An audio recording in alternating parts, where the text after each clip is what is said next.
अर्जुन ने एक निर्णय लिया था कि मुझे श्री कृष्ण जी चाहिए। उसके आगे के सारे निर्णय श्री कृष्ण जी ने लिए। आपके जीवन में आपका पहला निर्णय ही आपकी लाइफ के अंदर महत्वपूर्ण या कहीं कि इंपॉर्टेंट साबित होता है, तो अपना जो भी निर्णय लें सोच समझ कर लें। नमस्कार साथियों, मैं Aman Anand, president students welfare association, मानव भारती यूनिवर्सिटी सोलन, हिमाचल प्रदेश। आज इस वीडियो के माध्यम से बहुत ही महत्वपूर्ण जानकारी आप लोगों के बीच में लेकर के आया हूँ। हाल फिलहाल मुझे काफ़ी दिनों से स्टूडेंट्स की कॉल आ रही थी कि सर ऐसे ऐसे एक न्यूज़ पब्लिश हो रही है कि एक एफआईआर रजिस्टर्ड हुई है स्टूडेंट के अगेंस्ट, जिसका काफ़ी पब्लिकेशन हुआ है। इसका एक मैंने शॉर्ट वीडियो भी आप लोगों के बीच में बना करके डाला था। देखिए स्टूडेंट, जब से ये लिटिगेशन हुई है तब से मैं अपनी मल्टीपल वीडियोस के माध्यम से आप लोगों को बोलता आ रहा हूँ कि अपने डॉक्यूमेंट्स की इन पर्सन वेरिफिकेशन जो है आप करवा लीजिए। आप वेट मत करिए कि आपकी इंस्टीट्यूशनल वेरिफिकेशन डिपार्टमेंट के थ्रू हो और अगर वो नेगेटिव हो और उसके अगेंस्ट आपके अगेंस्ट कोई भी लीगल एक्शन हो, इस अफसर की आप लोग जो है वेट मत करें। मैं आपको बार बार बताता आ रहा था। अब इस केस में क्या हुआ, ये जो स्टूडेंट था इसने मानव भारती यूनिवर्सिटी से पहले बीए की डिग्री हासिल की, उसके बाद इन्होंने एलएलबी की डिग्री हासिल की। तो इनकी जब वेरिफिकेशन होती है तो बीए की डिग्री का इनका कोई भी रिकॉर्ड जो था वो अवेलेबल नहीं हुआ, या वहाँ पे यूनिवर्सिटी एंड में ये लिख कर दे दिया गया कि बीए का कोर्स जिस टाइम पे इन्होंने किया है उस टाइम पे हमारे पास अप्रूव्ड ही नहीं था फ्रॉम द HPPEERC। ठीक है, तो उसके कारण इनके अगेंस्ट जो है PS धर्मपुर में एफआईआर रजिस्टर्ड हुई है। तो स्टूडेंट्स ने बोला कि सर इसमें हमारी क्या गलती है।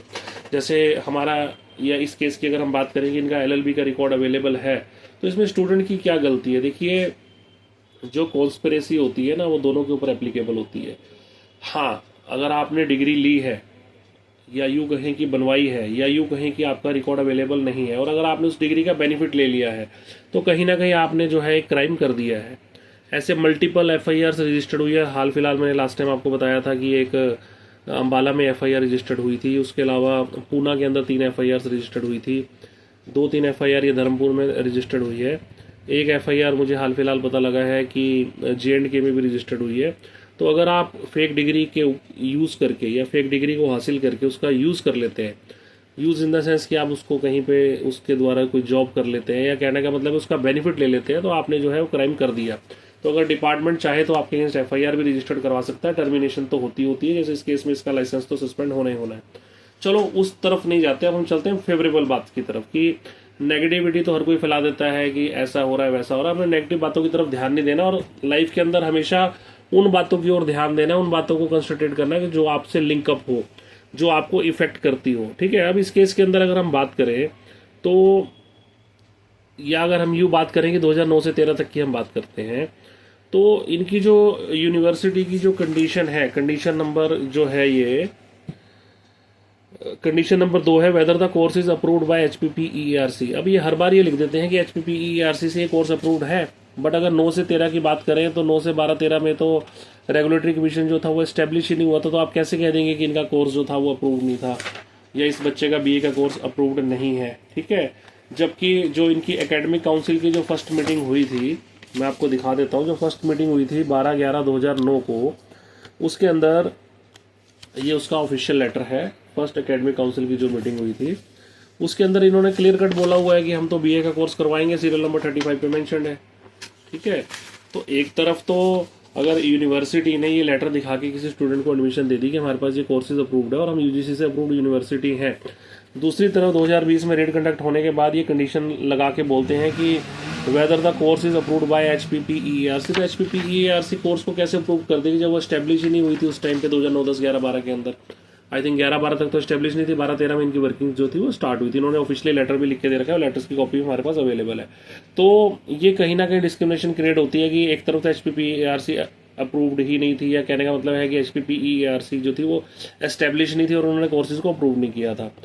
और जब वो एस्टेब्लिश नहीं थी तो उस कंडीशन को स्पेसिफिकली आप मेंशन कैसे कर सकते हो कि कोर्स जो है HPPERC ने अप्रूव नहीं कर सकता। ये मैटर ऑफ इन्वेस्टिगेशन है, या इस पर भी एक जांच की जानी चाहिए। ठीक है, तो इसमें इतना पैनिक होने की जरूरत नहीं है। देखो, कई ऐसी जजमेंट्स हैं, कई ऐसे मल्टीपल जजमेंट्स अवेलेबल है जिसके अंदर उनकी स्टूडेंट्स की लास्ट क्वालिफिकेशन को कंसिडर किया जाता है, कि जो उसकी लास्ट क्वालिफिकेशन है वो कंसिडर होती है, तो मे बी इन बच्चों को भी रिलीफ मिल सकता है। बट हाँ, जो आज की डेट में हाल फिलहाल एक बच्चों के लिए प्रश्न उठकर आ रहा है बार बार कि अगर हमने डिग्री हासिल करके, जिस डिग्री का कोई भी यूनिवर्सिटी रिकॉर्ड अवेलेबल नहीं है, उससे अगर हमने उसको कोई बेनिफिट लिया है, यानी कि कहीं जॉब ले ली है, या कहीं पे हमारे जॉब, कहीं पे हमने किसी चीज़ में उसका बेनिफिट किसी भी वे में, जॉब में किसी भी रेपुटेशन के लिए आपने उसको अवेल कर लिया है, तो वो आपके अगेंस्ट उसमें एफआईआर रजिस्टर्ड हो सकती है, बिल्कुल हो सकती है।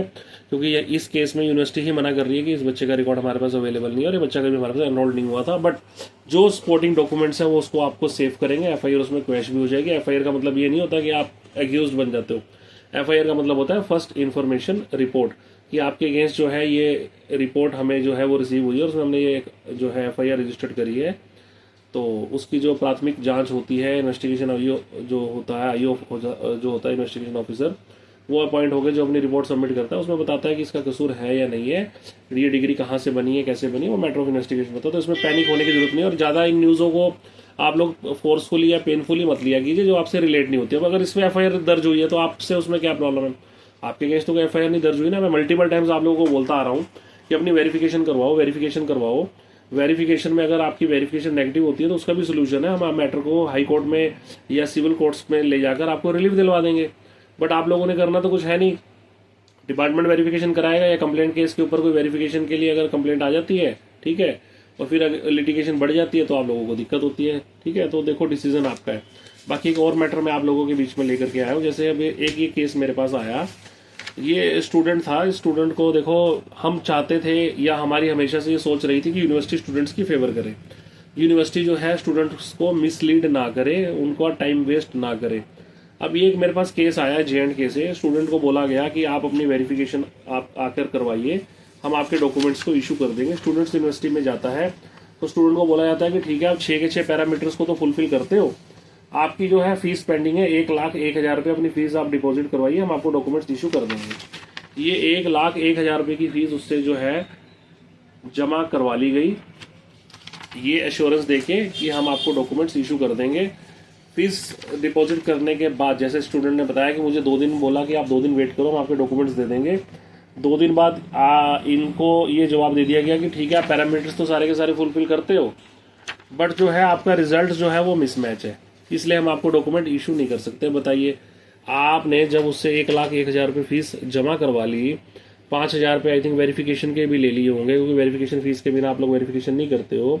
आफ्टर डेट आप उसको बोल देते हो कि आपका रिजल्ट जो है मिसमैच है, आप कोर्ट में जाकर रिलीफ लेकर आइए। तो देखिए, क्या पता अगर आप उसको प्रॉपरली पहले से ही गाइड कर देते तो वो 1,01,000 रुपये से कहीं और एडमिशन लेकर अपने कोर्स को कंटिन्यू कर देता और कुछ कर देता। देखिए बेसिकली इस केस के अंदर देखो 4-5 साल हम केस को स्टडी कर रहे हैं, काफ़ी बच्चों को हमने रिलीफ दिलवा दिया है। जो समथिंग 2477 बच्चे हैं उनको कमेटी ने वेरीफाई कर दिया है। जो हमारे एफर्ट्स थे उससे कमेटी कॉन्स्टिट्यूट हुई, कमेटी ने उन बच्चों को वेरीफाई करा और कुछ बच्चों को डिस्प्यूटेड लिस्ट में नाम है, उनको भी as soon as possible relief मिल जाएगा। वो पैनिक होने की उनको जरूरत नहीं है। बट इस पूरे के पूरे प्रकरण के अंदर स्टेट की तरफ से, यूनिवर्सिटी एंड की तरफ से हमें कभी भी किसी भी प्रकार की सपोर्ट नहीं मिली। इवन यूनिवर्सिटी तो एक तरफ तो आपको एग्जामिनेशन रिकॉर्ड दे रही है, एग्जामिनेशन गजट दे रही है, एग्जामिनेशन फीस रिकॉर्ड दे रही है, एग्जामिनेशन अटेंडेंस रिकॉर्ड दे रही है, आरटीआई में आपको सब कुछ अवेलेबल करवा रही है। अगर वो बच्चा यूनिवर्सिटी के अगेंस्ट या कमेटी के अगेंस्ट चैलेंज करता था हाईकोर्ट में कि मुझे डॉक्यूमेंट्स इशू नहीं कर रहे, तो वहाँ पे उसको ये रिप्लाई कर देते थे कि हम नहीं कह सकते कि हमारा जेन्युइन बच्चा है।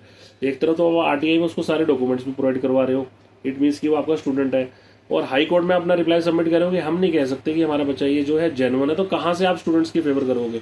अगर यही सबमिशन दे देते हैं कि नहीं सर ये हमारे बच्चे जेन्युइन है, इनका रिकॉर्ड हमारे पास अवेलेबल है, बट हमने प्रॉपरली मेंटेन नहीं किया, या एक्सेल शीट्स के जो फॉर्मूले थे उसको लगाने की हमें जो है परमिशन जो है कहीं से भी नहीं मिल रही है, तो भी काफ़ी सारे बच्चों को रिलीफ मिल जाता। देखो वो एक अलग बात है, उस चीज़ को किस मजबूरी में वो लोग नहीं फेवर कर रहे स्टूडेंट्स की। बाकी हमारी लड़ाई तो जारी रहेगी, इसमें कोई टेंशन लेने वाली बात नहीं है।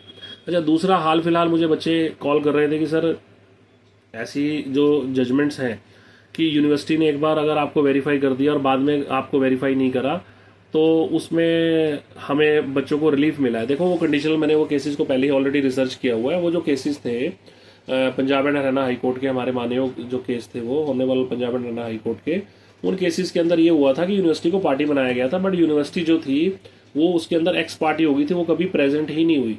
तो एक्स पार्टी कंसीडर होने के कारण जो उनके प्रीवियस रिप्लाई थे उन्हीं को कंसीडर कर लिया गया, बट ऐसा कुछ भी नहीं है। देखिए, जो यहाँ पे मैं आपको लोगों को एक चीज़ गाइड कर देता हूँ।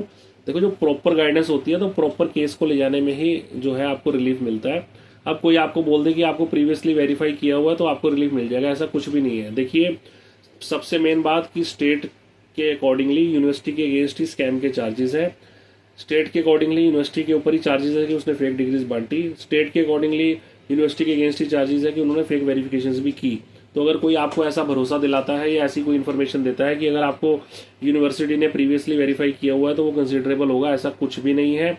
यूनिवर्सिटी ने तो कई केसेस के अंदर सभी को वेरीफाई करा था और बाद में बोल दिया कि उनका कोई रिकॉर्ड नहीं है। ऐसे मल्टीपल केसेस मैंने स्टडी किए जिनके अंदर वेरिफिकेशन रिपोर्ट्स बच्चों के पास पड़ी हुई हैं, बट आज के डेट में अगर वेरिफिकेशन करवाने के लिए वो जाते हैं तो उनको डिनाई कर दिया जाता है कि आपका कोई भी रिकॉर्ड हमारे पास अवेलेबल नहीं है। ऐसा ही हमारी बहन ममता के केस में भी हुआ था, जिन्होंने फर्स्ट एफआईआर रजिस्टर्ड करवाई थी यूनिवर्सिटी के अगेंस्ट। उनको 3 बार या 4 बार वेरीफाई कर दिया था कि हाँ ये हमारी जेन्युइन स्टूडेंट है, और जब लास्ट में उनके अगेंस्ट जब एफआईआर हो तो उसको मना कर दिया कि हमारा जो है इससे कोई लेना देना नहीं, इसका कोई रिकॉर्ड हमारे पास अवेलेबल नहीं है। तो मैं मल्टीपल वीडियोस में बता चुका हूँ कि वो भी परफेक्ट एग्जांपल है कि कैसे उसको 2-3 बार इन्होंने वेरीफाई किया और उसके बाद मना कर दिया कि वहाँ पे ये हमारी स्टूडेंट नहीं है। इसके अलावा हाल फिलहाल एक पूना के अंदर एक केस हुआ था, उसके अंदर राजकुमार राणा जी की स्टेटमेंट भी हुई थी, उसकी कॉपीज मेरे पास 1-2 दिन में आने वाली है। उसके अंदर भी ये खुलासा काफ़ी बड़ा होने वाला है कि इन्होंने कैसे कैसे स्कैम्स को किया था और कैसे कैसे उनको हिडन करके स्टूडेंट्स की लाइफ को इन्होंने डिस्ट्रॉय करने का यहाँ पे काम किया। उसकी कॉपीज जैसे ही मेरे पास 2-3 दिन में अवेलेबल आ जाएंगे। उसके अंदर पूना के अंदर इवन इनकी स्टेटमेंट हुई थी राजकुमार राणा जी की, उसके ऊपर भी मैं बहुत जल्द वीडियो लेकर आऊँगा। तो आज की डेट में अब करना क्या है, स्टूडेंट्स को क्या करना है, देखिए मल्टीपल वीडियोज़ में पहले भी आप लोगों की फेवर में बना चुका हूँ। देखिए करना कुछ नहीं है, ज़्यादा दिमाग चलाएंगे तो परेशान हो जाएंगे।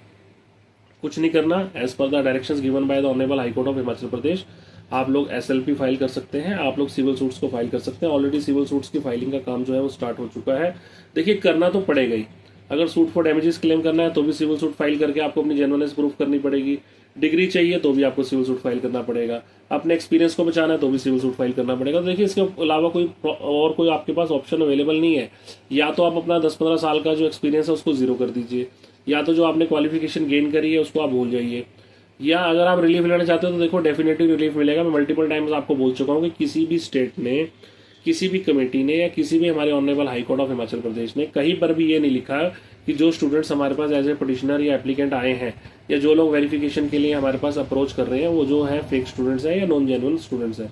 उन्होंने यही बोला है कि आप लोग जो है अप्रोप्रिएट अथॉरिटी को अप्रोच करके अपनी जेन्युइननेस को प्रूव कीजिए। तो जेन्युइननेस प्रूव करने में क्या दिक्कत है, सिविल सूट फाइल करो एज सुन एज पॉसिबल, आपको वहाँ से रिलीफ मिल जाएगा। नहीं भी फाइल करोगे तो अगर कहीं पे अगर आपको लगता है कि रिस्क फैक्टर आज के डेट में हमें नहीं लेकर चलना है, देखो आप लोगों की प्रॉब्लम भी जेन्युइन है कि 2020 में रेड हुई थी, 21-22 में जो था दोबारा से यूनिवर्सिटी स्टार्ट हुई, वेरिफिकेशन का काम स्टार्ट हुआ, अब 24-25 में हम लोग एंटर कर चुके हैं। अगर आप लोगों को रिस्क फैक्टर लगता है कि नहीं हमें अब रिस्क नहीं लेना, तो देखो पैरेलल उसके साथ साथ आप कहीं ना कहीं पे एडमिशन ले लो, ठीक है, और यहाँ पर आप सिविल सूट फाइल कर दो। जो स्टूडेंट्स है, यंगस्टर्स है, आप पैरेलल एडमिशन भी ले लो या सिविल सूट भी फाइल कर दो।